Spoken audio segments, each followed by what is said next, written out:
Magandang araw sa inyong lahat muli mga kapatid, lalong-lalo na ang mga bagong kapatiran nating ngayon ay papasok na sa karya ng ating dakilang Ama.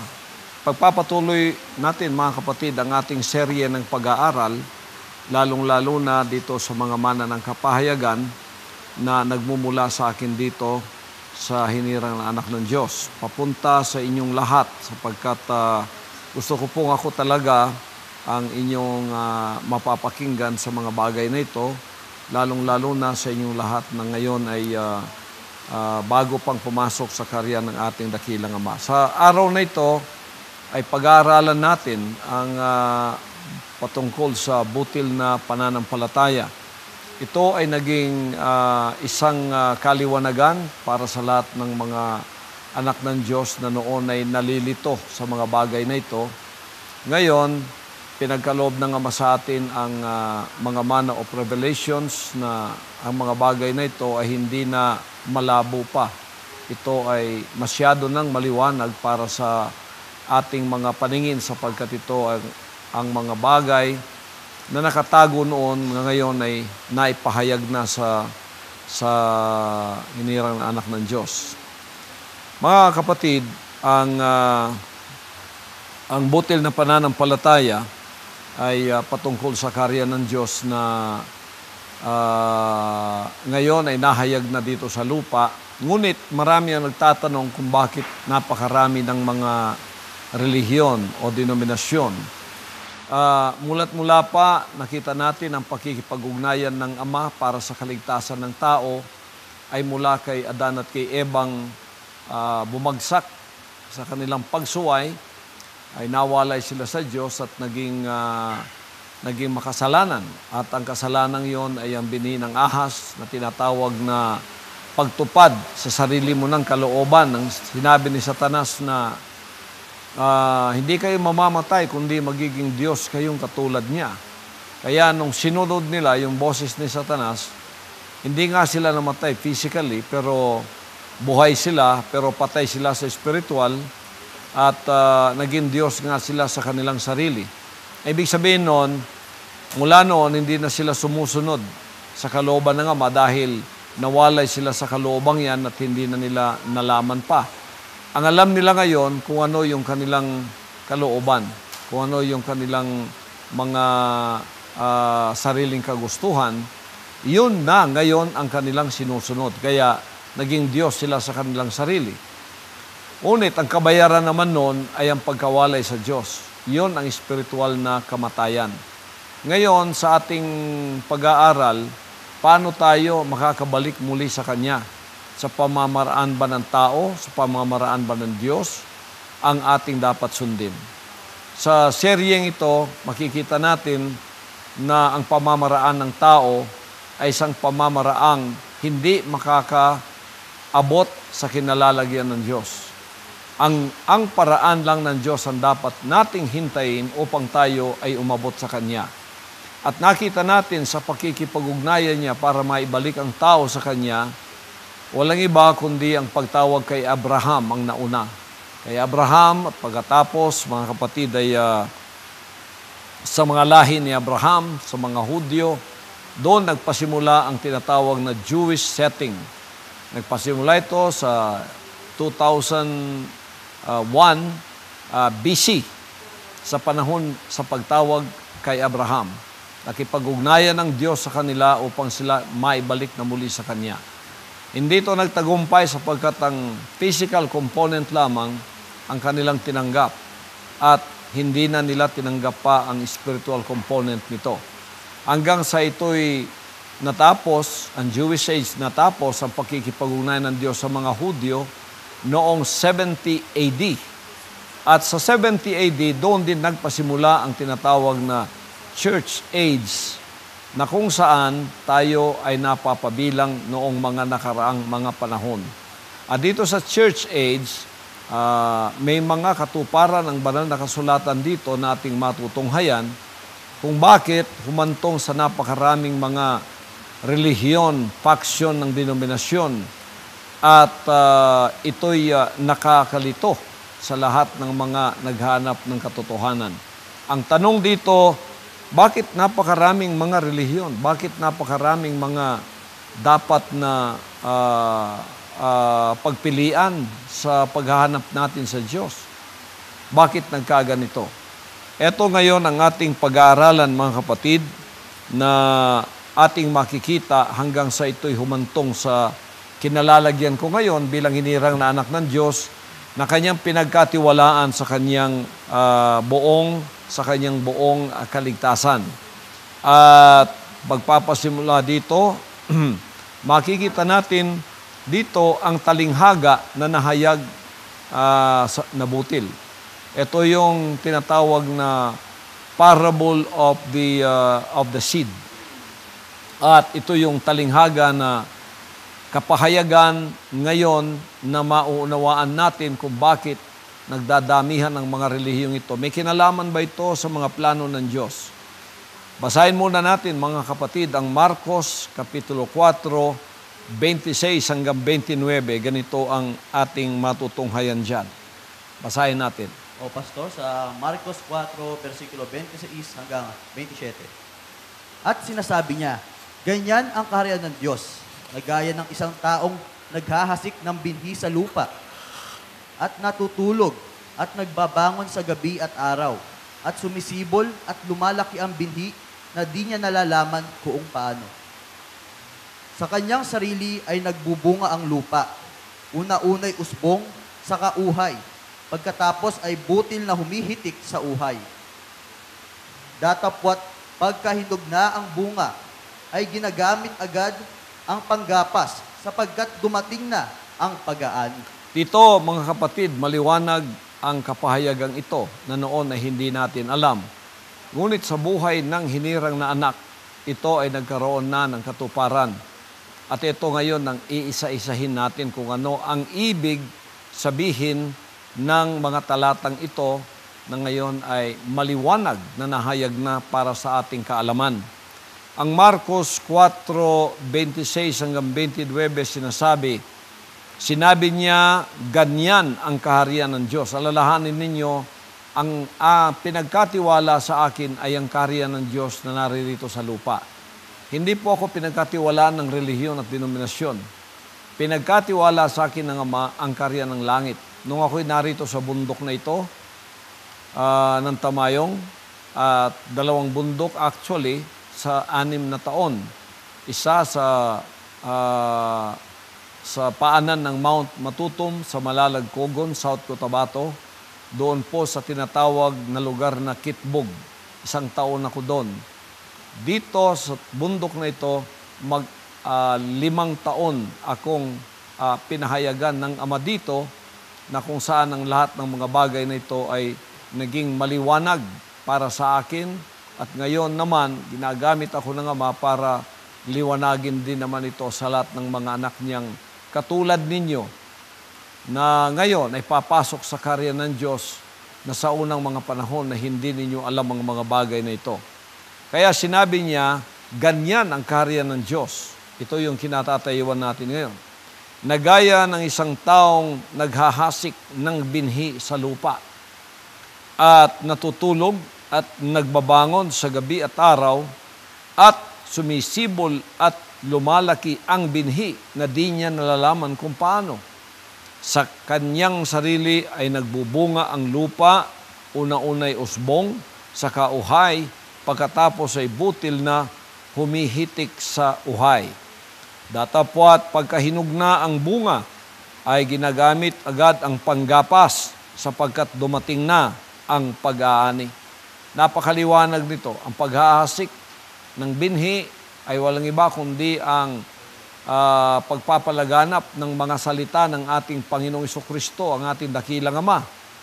Tapos, nung inihasik niya ang binhing ito, nung dumating siya dito, in the Jewish setting, iniwan niya ang mga salitang ito at ito ay binhing nahahasik sa puso ninuman na makakarinig, makakatanggap nito.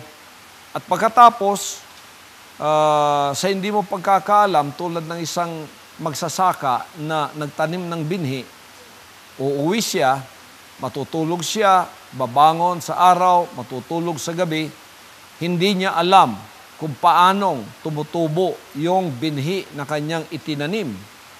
Hindi niya alam kung paanong sumisibol at lumalaki ang binhi. Hindi niya nalalaman kung paano, basta't mangyayari na lang yon. At pagkatapos, sisibol yon, lilitaw sa lupa. Ang sa kanyang sarili, sinabi niya rito, ay nagbubunga ang lupa. Una-unay usbong, saka uhay, pagkatapos ay butil na humihitik sa uhay. Etong usbong, ito yung tinatawag na blade, no? Then the ear, after that, the full corn in the ear. Ito makikita natin, taga dito ako sa bundok na ito, naging farmer din kami. Farmer yung tatay ko. Nagtatanim din kami ng binhi ng mais, binhi ng palay, kung ano man yung binhi na may buhay. Sa pagkakataong ito, gagamitin natin yung binhi ng mais sapagkat ito ang pinakamalapit sa bagay na gusto kong malaman ninyo na kapayagan ng Ama. Una-una, pag nagtanim ka, tatabunan mo yon, mamamatay yon. Ito na rin yung katuparan ng Juan 12:24. Ang 12:24 ng Juan sinasabi, katotohanan sinasabi ko sa inyo, maliban ang butil ng trigo ay mahulog sa lupa at mamatay, ay natitira siyang mag-iisa. Ngunit kung mamatay, ay nagbubunga ng marami. Yan ang mga prinsipyong espiritual ng paghahasik ng binhi ng ating dakilang Ama. Actually, ang Juan 12:24, sinasabi rito ay ang patungkol sa buhay na inilaan ng ating Amang makapangyarihan, ang ating Panginoong Jesucristo.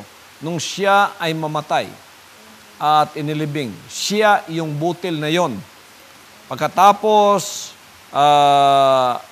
nailibing siya, sinabi niya, maliban na kung siya ay mamatay at may tanim, ito ay nananatiling mag-isa. Mag-iisa lang. So, isa lang yon. Itananim, inialay. Pero pagkatapos noon, namatay. At sinabi dito, ngunit kung mamatay, ay nagbubunga ng marami. Ganyan po ang ayos ng prinsipyo ng pagtatanim.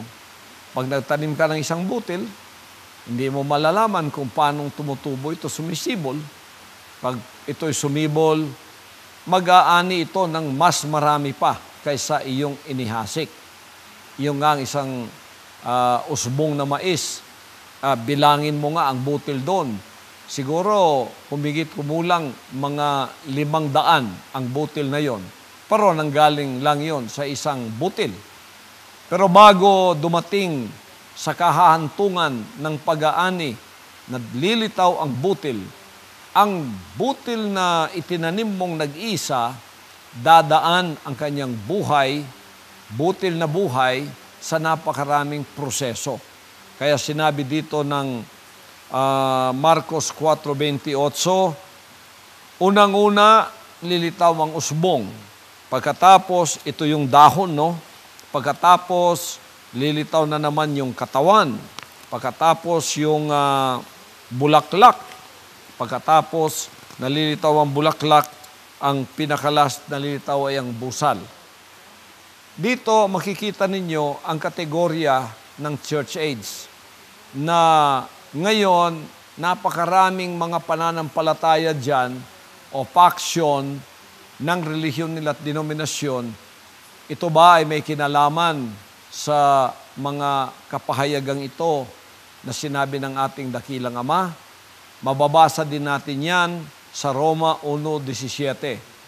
Ang sinabi ng Roma 1:17, sapagkat dito ang katuwiran ng Diyos ay nahahayag mula sa pananampalataya hanggang sa pananampalataya. Gaya ng nasusulat, ngunit ang ganap ay mabubuhay sa pamamagitan ng pananampalataya. Kita ninyo dito sa Roma 1:17, ang katuwiran daw ng Diyos ay naihahayag mula sa pananampalataya hanggang sa pananampalataya. Sa English, for herein is the righteousness of God revealed from faith to faith. From faith to faith, pananampalataya hanggang pananampalataya. Hindi nag-iisang pananampalataya. Ito rin ang karugtong ng Marcos 4:28-29 na pagtanim mo sa butil na nag-iisa, lilitaw ito at pag-aani mo, marami ng butil ang anihin mo. Ngunit dadaan muna sa proseso. Unang-una, sinabi dito. Pananampalataya to, no? Ang unang-una, yung usbong. Ang usbong dito, yung dahon. So, ano ang unang lumitaw sa kakristyanuhan sa church age na nagdadala sa pangalan at sa mga salita ng ating Panginoon? Walang iba kundi ang Katolisismo.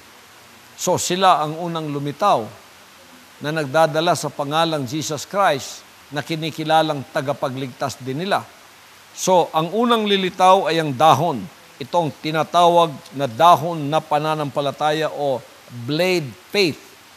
Ito na yung pananampalatayang dahon. Ito ang Katolisismo na unang nakakilala sa katotohanan na ipinahayag ng Diyos at siya rin ang unang lumaganap sa buong sanlibutan. Kita niyo mga kapatid, simula sa buhay ng isang butil, ito ay dumaan ng proseso. Ang unang lumitaw ay walang iba kundi ang dahon. So, kung ang mga Katoliko makakausap ninyo, magsasabi talaga sila, kami ang nauna. Ang ibig sabihin, kami ang totoo dahil kami ang nauna. Pero hindi yon ang pinag-uusapan natin dito na kung sino ang nauna siyang totoo. Ang ibig sabihin dito ng kasulatan, ang nauna yung usbong. Ang pinag-uusapan natin dito yung pagtatanim na magha-harvest ka o aani ka. Aani ka ba ng dahon kahit nauna yon? Hindi dahon ang aanihin mo pag naghasik, nagtanim ka. Panimula pa lang yon, pero hindi pa yon ang katapusan. Tapos sinabi dito, mga kapatid, na pinapaliwanag ko lang ito para maunawaan ninyo.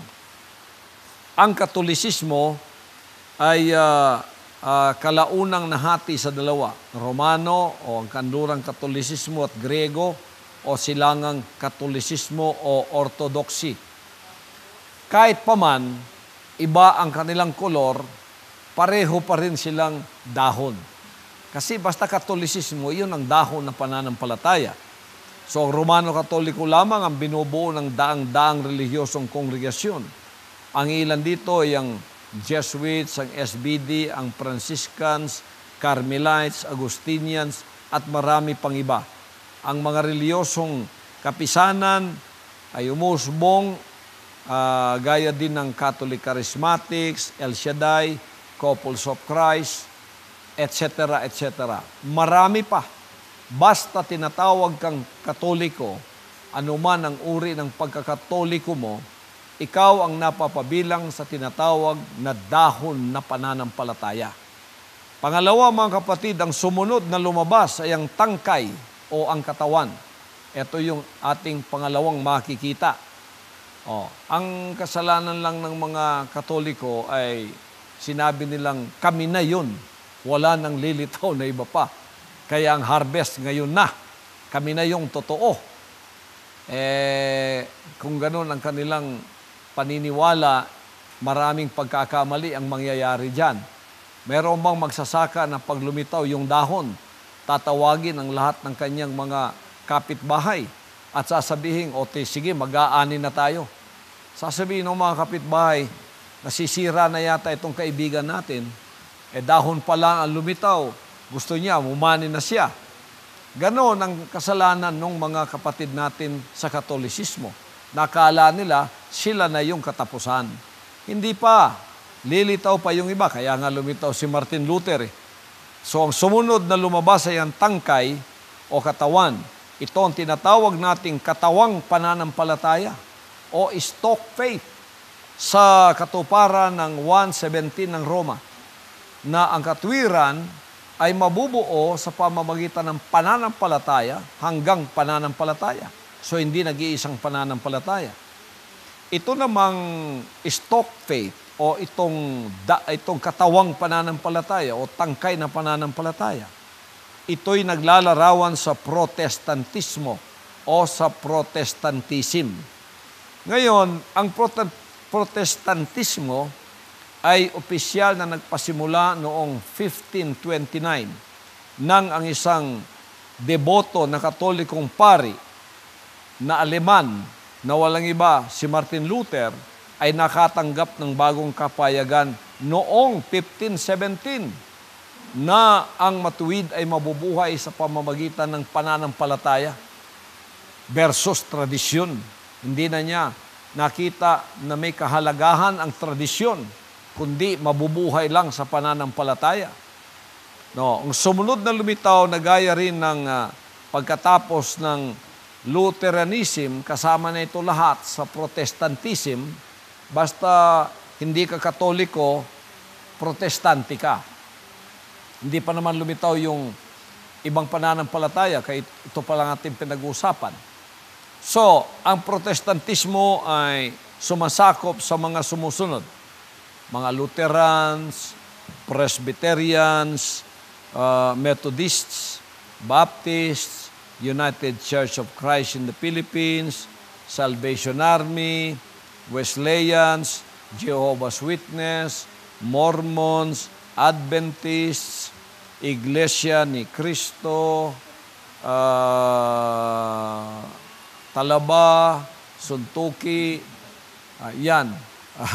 Itong Church of Christ International, dating daan, kasama na riyan, etc., etc. Basta mga tinatawag na mga evangelicals, kasama na riyan lahat, mga kapatid. Protestantismo ang tawag dyan. Yan ang bumubuo sa tinatawag na stock faith o yung katawang pananampalataya. Ang pangatlo, tingnan natin ang kapahayagan dito ng katawan ng buhay ng butil dadaan sa prosesong ito. Dahon, katawan, pagkatapos lumitaw na naman ang ibang anyo ng buhay ng mais. Yung dahon, ibang anyo yun sa katawan eh. Ang katawan naman, ibang anyo rin yun sa bulaklak. Kapag ang mais ay nagpasimula ng magbunga, ang bulaklak ay lilitaw. Ito ang tinatawag nating bulaklak na pananampalataya o tinatawag na tassel faith. Sino ito, mga kapatid? Ito yung mga Pentecostal Trinitarians na nagpasimula noong Enero 1, 1901 sa Kansas nang ang isang mag-aaral na nagngangalang Agnes Osman ay nag-speak in tongues. Ang mga protestante hindi nag-speak in tongues yan. Dito nagpasimula yung Pentecostal Trinitarian Movement. Ito yung bulaklak na pananampalataya.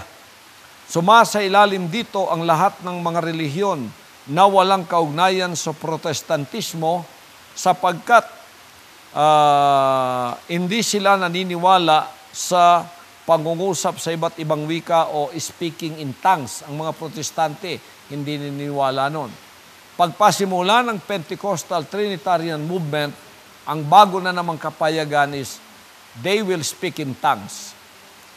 So, eto na yung tinatawag na glossolalia o yung speaking in tongues. Ito na yung Pentecostal movement na masaya, pumapalakpak, sumasayaw, gumugulong sa mga sahig, umaakyat sa mga dingding, sa mga bubong. At tinatawag ang kanilang mga sarili na Pentecostal Trinitarians. Ang mga sinasakupan nito, halimbawa ay ang mga Assemblies of God, Foursquare Gospel Church, New Testament Church, Jesus is Lord, Christ to the Orient, Faith Tabernacle, Morris Cerulo, Victory Chapel, Christian Life, etc., etc., etc. Napakarami po nila, mga kapatid, na nag-i-speak in tongues. Pentecostal, Trinitarian, lahat yan. Nasasakop lahat yan sa tinatawag na bulaklak na pananampalataya. Ang kasalanan din naman ito, katulad din ng kasalanan ng mga protestante. Sabi ni Luther, wala nang iba, kami na. Sabi din ng mga Pentecostal Trinitarians, eto na, kami na. Di ba luko-luko yung farmer na lumitaw ang katawan, lumitaw ang bulaklak, pagkatapos tatawagin ng lahat at sasabing, mag-aani na tayo na ito ang katapusan. Hindi pa. Bakit hindi nila alam ito? Sapagkat hindi ipinahayag sa kanila. Kaya hindi nila alam sapagkat sa hinirang na anak, ipinahayag lang ang mga bagay na ito. Mga kapatid, natapos na ba dito ang tinatawag na the righteousness of God is revealed from faith to faith ng Romans 1:17? Hindi pa po nagpatuloy pananampalataya hanggang pananampalataya. Bilang paghahanda, ang busal ay lilitaw para sa binhi o butil na lalago at magiging ganap. So lumitaw ngayon, iba na namang anyo ng buhay ng butil na mais. Ano yon? Busal. Yung busal, kakaiba yon sa dahon. Ang mukha nun, kakaiba sa dahon. Kakaiba sa bulaklak. Kakaiba sa katawan. Pero magkakadugtong-dugtong ang lahat ng yan. Lilitaw yan isa't isa, bawat isa sa kanyang takdang panahon. Kaya ito ang sumunod. Lumitaw ang busal na pananampalataya o ang tinatawag na corn cob faith. Ang Pentecostal Oneness Movement ay nagpasimula noong October 1916. Ito na yung busal na pananampalataya. Ano ang nangyari dito, mga kapatid? Mayroong 156 na mga ministro ng Assemblies of God ang nagtipon-tipon at dito ay kanilang tinanggap ang karagdagang katotohanan na hindi tatlo ang Diyos, walang Holy Trinity, sa halip ay iisa lamang, na ang bautismo ay hindi sa titulo, kundi sa Panginoon, sa pangalan ng Panginoong Hesukristo, hindi sa titulo ng Ama, Anak at Espiritu Santo, sapagkat ang pangalan na pinapanganlan sa tatlong ito na mayroong isang singular name ay ang pangalan ng ating Panginoong Hesukristo. Kaya ito ay umalis sa kinalalagyan nilang Pentecostal Trinitarian Movement, nagpasimula ng isang kapahayagan ng bautismo ay sa pangalan at ang paniniwala sa Diyos ay hindi Holy Three kundi Holy One. Pero nagkamali si doon sa Holy One sapagkat ginawa nilang oneness. Kaya naging relihiyon at denominasyon pa rin sila. Wala namang oneness sa banal na kasulatan. Holy One. Bakit nagkamali sila? Hindi Holy One ang kanilang itinawag, kundi oneness. Naniniwala nga silang may isang Diyos, pero ang itinawag naman, oneness. Kaya ang oneness ay naging denominasyon. Hindi pa rin biblical. Kahit na medyo na insakto na yung kanilang paniniwala, kulang pa rin. Malapit na, pero kulang pa rin. Sapagkat ang pinakamalapit sa butil ay ang busal. Pero hindi pa talaga ang busal ang totoo na dapat anihin. O kung mag-aani ka, sasabihin mo, mga kapitbahay, nandito na ang busal, aani na tayo. O nung aanihin mo, puro busal, anong gagawin mo sa busal? Hanggang sa CR na lang yan, mga kapatid. So, wala ka ring mapapala. Ito na ba yung katapusan ng kapahayagan ng proseso ng buhay ng butil ng mais? Hindi pa, mga kapatid. Kaya itong bagong katotohanan ito ay naipahayag ngayon ang mga Gawa, Kapitulo 2:38. ang bautismo sa kanyang pangalan. Ito yung Pentecostal oneness na naging denominasyon din. At paunang salita, diyan ako galing, sa busal na pananampalataya. Siyempre, saan manggagaling ang butil? Hindi naman ito lilitaw sa dahon, hindi ito lilitaw sa katawan, hindi ito lilitaw sa bulaklak. Ang butil ay lilitaw mula sa busal. Kaya sa busal ako nanggaling. Unang salita yon, galing ako doon. Ako na yung katapusan. Eto na, tinawag na ako. Narinig ko ang kanyang pangalan. Tinawag niya ako. Nakinig naman ako. Dinala ako. Sa 2 bundok na ito, sa 6 na taon, ipinahayag sa akin ang butil na pananampalataya. Sa akin yun ipinagkatiwala, mga kapatid. Ito yung huling kapahayagan ng buhay ng butil ng mais na pananim. Ito yung pinakahuli na lilitaw, ang butil. Sasabihin ng dahon, wala nang lilitaw. Mali, lilitaw yung katawan. Sabi ng katawan, wala nang lilitaw. Mali, lilitaw pa yung bulaklak. Sabi ng bulaklak, wala nang lilitaw. Mali, lumitaw ang busal. Sabi ng butil, wala nang lilitaw. Tama, wala na ngang lilitaw. Pagkatapos ko, mga kapatid, ay wala na talaga. Ito yung butil na pananampalatayang ipinagkatiwala ng Ama sa akin. Itong tinatawag na butil na pananampalataya o seed faith. Ang kapayagang ito ay pinagkaloob sa anak ng Diyos na hinirang niya. Ako yun, at pinadala sa akin ang kaharian ni Hesukristo dito sa lupa na siyang aani sa lahat ng butil na lilitaw sa huling araw. Kaya ang kingdom of Jesus Christ or the kingdom of God or kingdom of heaven na manifest na dito sa lupa. Eto na yung pangalang wala nang hihigit pa. Kaya nang lumitaw ang butil na pananampalataya, hindi na ako tinawag sa anumang pangalan ng relihiyon at denominasyon. Ito na yung pinakakatapusang lilitaw. Pagkatapos lumitaw ang butil, ano pa ang susunod? Mga kapatid, mapapansin ninyo, magpapasimula na riyang matuyo ang dahon, matutuyo na ang katawan, matutuyo na ang bulaklak, matutuyo na ang busal. Kahit na diligan mo pa yan, i-fertilize mo yan, hindi na tutubo yan. Sapagkat dumating na ang oras at araw ng pag-aani.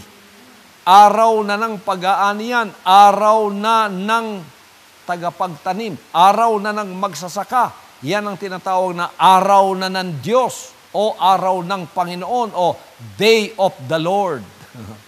Pag-aani na yan. Ngayon, tatawag na ngayon ang magsasaka ng mga nakapalibot niyang kaibigan. Mga kaibigan, aani na tayo. Pagdating na mga kaibigan mo doon, tuyo na nga lahat.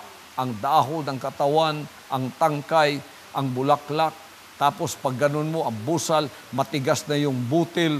Oo nga, ani na nga. Kaya mga kapatid, ang kagalakan ay makikita na sa pagbumukha ng mga taga-ani. Aanihin lahat, kukunin yung puso ng mais na yon at pagkatapos ay titipunin. Pagtipon, mga kapatid, meron pang isang proseso ng separation. Ang unang separation, ihihiwalay yung bunga ng mais sa kinatatayuan niyang katawan, dahon, bulaklak. Magsasama ngayon yung butil at ang busal. Ang katapusan niyan, ang busal ihihiwalay sa butil. Kaya ako'y nanggaling sa butil, hiniwalay ako doon sa busal. Kita ninyo dyan? Pagkatapos na kukunin ng butil, wala na itong attachment, wala na itong kinalaman pa sa dahon, sa katawan, sa bulaklak, sa busal. So dito, makukonclude ninyo, mahalaga lang ang dahon, mahalaga lang ang tangkay o ang katawan, mahalaga lang ang bulaklak, mahalaga lang ang busal, nung wala pa ang butil. Pero nung lumitaw na ang butil at nabuo na ang buhay, noong butil na itinanim, nabuo na doon at lumitaw na yung kamukha niya. Kamukhang-kamukha na nung itinanim, mga kapatid. Wala nang lilitaw na iba, nabuo na yung buhay doon. Kaya ang may buhay ngayon, hindi ang dahon, hindi ang katawan, hindi ang bulaklak, hindi ang busal. Dumaan lang ang buhay doon pero hindi nanatili. Ito ay nanatili na sa butil na kamukha noong itinanim na nag-iisa, ngayon marami na. Yon ang ipinagkatiwala na paglilingkod sa akin, ang pag-aani sa lahat ng mga butil, sapagkat ako ang unang ginawa niyang butil. Ngayon mga kapatid, sa Gentile setting, ganun din ang prosesong itinanim ako, buhay ni Jesus Christ ang nasa sa akin, ngayon aanihin ang marami pang mga butil na katulad ninyo na wala ng attachment sa church age ng dahon, ng katawan, ng bulaklak, ng busal. Wala na tayong attachment doon. Attachment natin ngayon, nasa farmer, nasa ating Panginoon, nasa ating Amang makapangyarihan. Siya ang umani sa atin. At ngayon, ang buhay ng butil nandoon na lahat sa kanyang kamukha. Kaya ang pangalan ko ay anak ng Diyos. Kamukha ko yung itinanim na anak ng Diyos sa Jewish setting na naging ama ko ngayon sapagkat ang buhay niya ay nasa sa akin na at ang buhay na yan nasa sa inyo na rin, mga kapatid. Kaya eto na yung butil ng pananampalataya, tag-ani na. Ano ngayon ang gagawin natin? Sa katawan, sa dahon, sa busal, sa busal. Kayo nang bahala kung anong gagawin nyo. Kayo nang bahala kung anong gagawin nyo. Wala nang buhay yan. Ito naman yung kabuhungan ng mga nandidiyan pa sa dahon, nandidiyan pa sa tangkay, nandidiyan pa sa bulaklak, nandidiyan pa sa busal. Dilig ng dilig. Akala nila mabubuhay pa yun. Oy, mga haling. Hindi na mabubuhay yan. Ang buhay nandito na lahat sa akin. Nasa sa butil na lahat. Taga-harvest na ngayon, taga-ani na. Makisama na kayo. Ang butil lamang ang dadalhin doon sa bodega o doon sa karyan ng Diyos. Hindi yung dahon, hindi yung katawan, hindi yung busal, hindi yung bulaklak. Susunugin yun. Aalisin lahat yun. Ito na yung aking paglilingkod ngayon sa butil na pananampalataya. Katuparan ng Roma 1:17, katuparan ng 12:24 ng John, katuparan ng Mark 4 na ating binasa kanina. At ang kamukha nung nauna ay siya rin kamukha nung nahuli. Sinabi ng buhay ni Jesus Christ, ako ang nauna, ako ang panghuli. Ako ang Alpha, ako ang Omega. Ang kamukha ko, yung itinanim na unang nag-iisa, at ngayon lumitaw kamukha ko. Kaya wala akong ibandalang pangalan eh. Ang pangalan ng aking amang si Jesus Christ at ang kanyang kaharian, ang bodega ng mga kaluluwa. Kaya Kingdom of Jesus Christ. Lahat ng butil diyan dadalhin. Kayo ngayon, butil, wala nang kinalaman sa church age ng dahon, ng katawan, ng bulaklak, ng busal. Denominasyon at relihiyon na wala ng espiritual na buhay yan. Nandirito na po lahat ang buhay sa anak ng Diyos. Kaya ang anak ang siyang daan, katotohanan at buhay. Ang anak ang siyang pintuan. Walang makakapunta sa Ama kundi dadaan sa Kanya.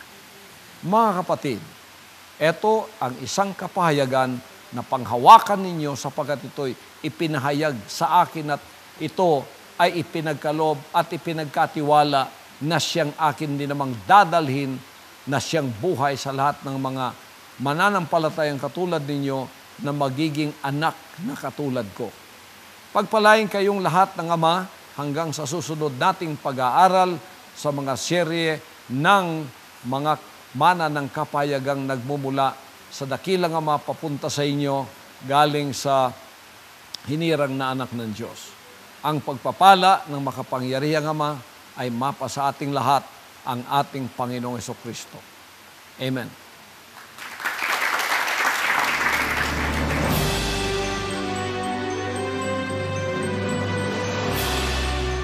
Ang mensaheng inyong napakinggan ay bahagi ng 15 panimulang mga leksyon para sa mga kingdom citizen. Antabayanan ang mga susunod pang mensahe ng hinirang na anak ng Diyos, Pastor Apollo C. Kibuloy.